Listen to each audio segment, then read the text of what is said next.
Hello my dear friend, आप सभी का इंग्लिश विद सुफियान के यूट्यूब चैनल पर बहुत बहुत स्वागत है। दोस्तों, आज के इस वीडियो एपिसोड में हम और आप जानने वाले हैं लेटर, वर्ड एंड सेंटेंसेज। जैसे कि आप सभी थंबनेल देखकर आए होंगे, लेटर, वर्ड एंड सेंटेंसेज। तो जी हाँ मेरे दोस्त, आज हम लोग पढ़ने वाले हैं लेटर, वर्ड्स एंड सेंटेंसेज। तो चलिए सबसे पहले हम लोग जानने का प्रयास करते हैं कि लेटर होता क्या है। देखिए मेरे दोस्त, दिया गया है कि जिन संकेतों की सहायता से, ठीक है, जिन संकेतों की सहायता से हम सभी शब्द लिखते हैं, उन्हीं संकेतों को वर्ण या लेटर कहा जाता है। कहने का तात्पर्य क्या है मेरे दोस्त? सबसे पहले मैं आप सभी को ये बता देना चाहता हूँ कि देखिए, कोई भी चीज़ हो, जैसे कि लेटर को हम लोग हिंदी में कहते हैं अक्षर। क्या कहते हैं? अक्षर कहते हैं या वर्ण। ठीक है, लेटर को हम लोग हिंदी में क्या कहते हैं? अक्षर या वर्ण कहते हैं। तो ठीक उसी प्रकार इसका डिफिनीशन को डिफाइन किया गया है कि जिन संकेतों की सहायता से हम सभी शब्द लिखते हैं, उन्हीं संकेतों को वर्ण या लेटर कहा जाता है। जैसे कि मैं एक वर्ड लिखता हूँ बुक, ठीक है, क्या लिखा? बुक लिखा। अब ये BOOK, ये एक संकेत, इसको मान लेते हैं। तो इन संकेतों को ही हम लोग क्या कहेंगे? ये वर्ड कहलाएंगे, ये वर्ण कहलाएंगे। ठीक है, अब देखिए, दूसरे शब्दों में हम लोग देखते हैं कि हिंदी भाषा में जिन्हें हम लोग वर्ण कहते हैं, ठीक है, हिंदी भाषा में जिन्हें हम लोग वर्ण कहते हैं, उसे ही अंग्रेजी भाषा में हम लोग क्या कहते हैं? लेटर कहते हैं। ठीक है मेरे दोस्त, क्या कहते हैं? लेटर कहते हैं। अब आशा करता हूं कि आप सभी को लेटर समझ में ज़रूर आया होगा।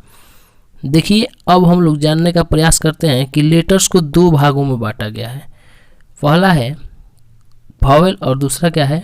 कॉन्सोनेंट। क्या है? पहला है वॉवेल, दूसरा क्या है? कॉन्सोनेंट। तो चलिए हम लोग जानते हैं और जानने का प्रयास करते हैं कि वॉवेल होता क्या है। ठीक है, तो देखिए मेरे दोस्त, यहाँ पर दिया गया है वॉवेल होता क्या गया। तो देखिए दिया है कि the letter which are pronounced with open mouth allowing the free flow to the air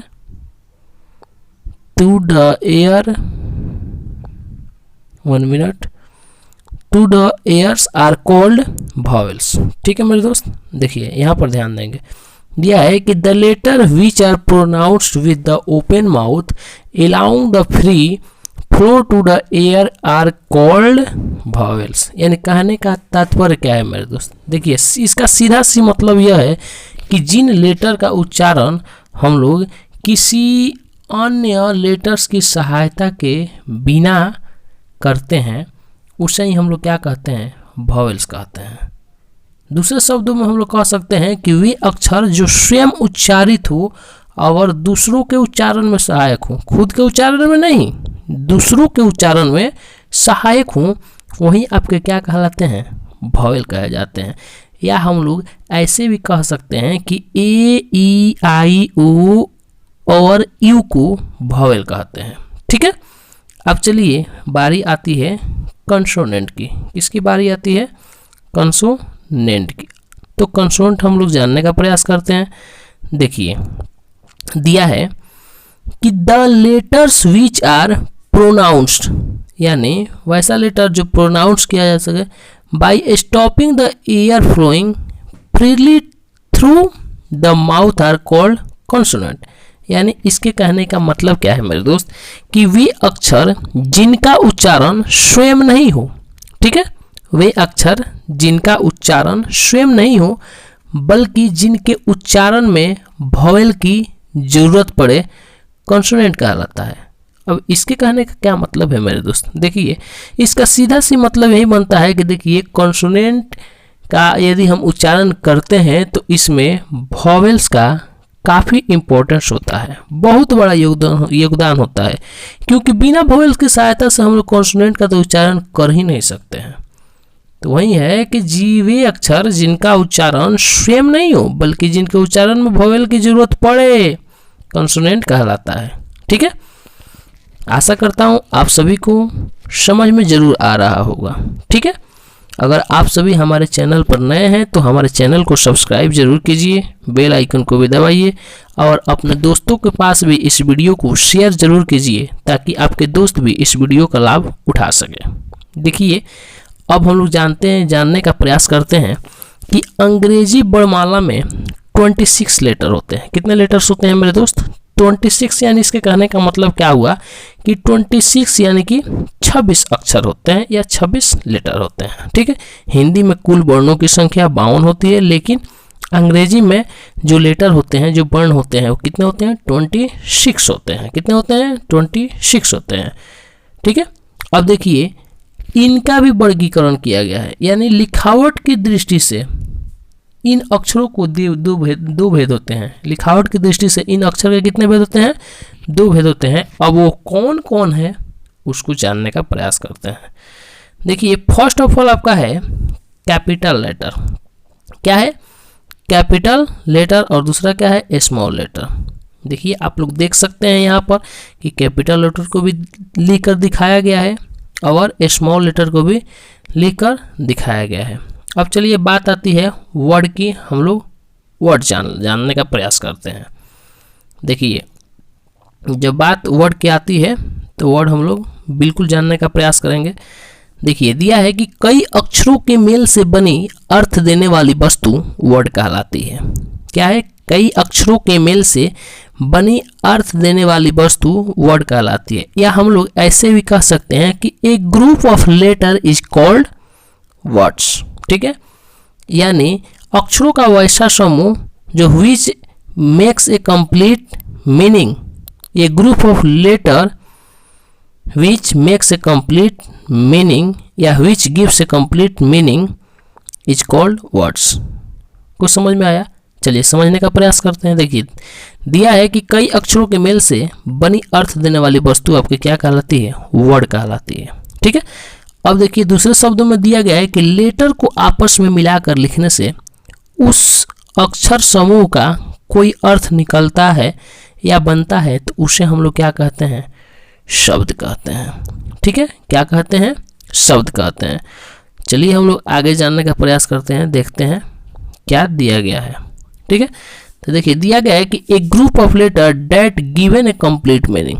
अभी हम लोग वर्ड को ही जानने का प्रयास करते हैं कि a word is a group of letter that given a complete meaning, यानी अक्षरों का वैसा समूह जो आपको क्या देता हो?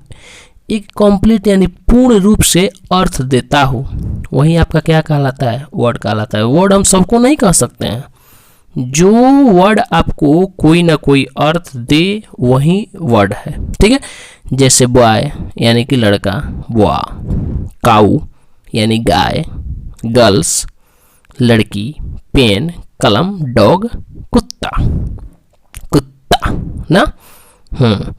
देखिए यहाँ पर कुछ आपको समझाने का प्रयास किया गया है लिखकर। दिया है कि बुक एक शब्द है यानी कि वर्ड है जिसका अर्थ होता है किताब, परंतु BOOK कॉमा KOOBBOK कोई शब्द नहीं है, क्योंकि इनका कोई अर्थ नहीं है, तो ये क्या है? ये शब्द नहीं बनेंगे। ठीक है, अब चलिए बारी आती है सेंटेंस की। किसकी बारी आती है? सेंटेंस की। ठीक है, तो चलिए हम लोग सेंटेंस जानने का प्रयास करते हैं। देखिए सेंटेंस क्या कह रहा है। सेंटेंस कहता है मेरे दोस्त, उसको हम लोग समझने का प्रयास करेंगे। देखिए आपका सेंटेंस कहता है कि शब्दों के अर्थपूर्ण समूह को सेंटेंस कहा जाता है। अब इसके कहने का मतलब क्या है मेरे दोस्त? आइए इंग्लिश से समझते हैं। A group of word which makes complete sense is called a sentence, यानी शब्दों का वैसा समूह जो आपको कंप्लीट सेंस देता हो। क्या देता हो? पूर्ण रूप से एक मतलब कंप्लीट सेंस देता हो, वही आपका क्या कहलाता है? सेंटेंस कहलाता है। जैसे कि एग्जाम्पल दिया गया कि इट इज ए पेन। ठीक है, तो यह क्या है? आपका एक पूर्ण रूप से वाक्य है जो आपको सेंस दे रहा है, कंप्लीट सेंस दे रहा है कि यह पेन है। गॉड इज काइंड, भगवान या अल्लाह ईश्वर दयालु होते हैं। यू आर ए स्टूडेंट, तुम एक विद्यार्थी हो। ही राइट्स ए लेटर, वह पत्र लिखता है। तो ठीक है, ये वर्ड हो, ये आपके सेंटेंस हो गए। लेकिन वहीं मैं लिखूं कि ए लेटर राइट ही, तो कोई ये इसका अरेंज नहीं है, तो ये क्या है, आपके सेंटेंस नहीं होंगे। आशा करता हूँ आप सभी को ये वीडियो बहुत ही पसंद आया होगा। दोस्तों इसी तरह के अगर आप सभी वीडियो चाहते हैं तो आप सभी हमारे चैनल को सब्सक्राइब कर दीजिए, ताकि मैं जो भी वीडियो अपलोड करूँ आप सभी के पास तुरंत जल्द से जल्द पहुँच सके। जय हिंद।